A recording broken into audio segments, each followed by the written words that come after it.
জগন্নাথ দেবের স্নানযাত্রা উপলক্ষে মহোৎসবের আয়োজন করা হলো বহরমপুরে।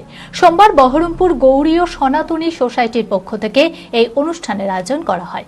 বিভিন্ন জায়গা থেকে একাধিক মানুষেরা ভিড় জমায় এদিনের এই অনুষ্ঠানকে ঘিরে সকাল থেকে শহর জুড়ে এক উৎসব মুখর পরিবেশের সৃষ্টি হয়েছে।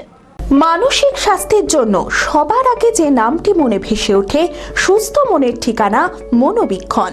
যোগাযোগ নাম্বার 7477799513।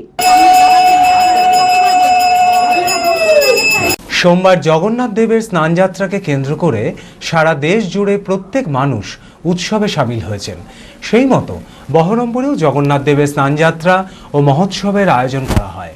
এদিন বহরমপুর গৌড়ীয় সনাতনী সোসাইটির পক্ষ থেকে এই অনুষ্ঠানের আয়োজন করা হয়। পুরীর জগন্নাথ দেবের আদলে সম্পূর্ণ নিষ্ঠার সাথে এই পবিত্র স্নানযাত্রা দেখতে বহু মানুষের ভিড় জমে। এদিনের এই অনুষ্ঠানে স্নানযাত্রার পর 15 দিন বন্ধ থাকবে মন্দির। তারপর জগন্নাথ দেবকে গোটা শহর পরিক্রমা করানোর পর 9 দিন ব্যাপী রথযাত্রার মহোৎসব পালন করা হবে বলে জানান গৌড়ীয় সনাতন সোসাইটির সদস্য। এটা হচ্ছে আমরা আমাদের জনসাধারণ ও ভক্তগণের জন্য আমরা এখানে শুরু করেছি, এবং আমাদের যে রথযাত্রা মহামহোৎসব আছে সেখানে জগন্নাথ বলদেব সুভদ্রা মহারানী আজকে এখানে এসেছেন।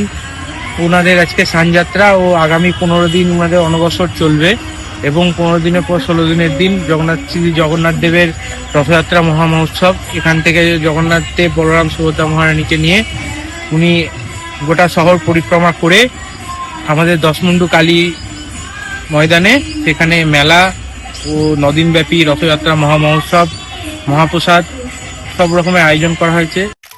আমি আমার ফেভারিট, আমার মতো আর কেউ।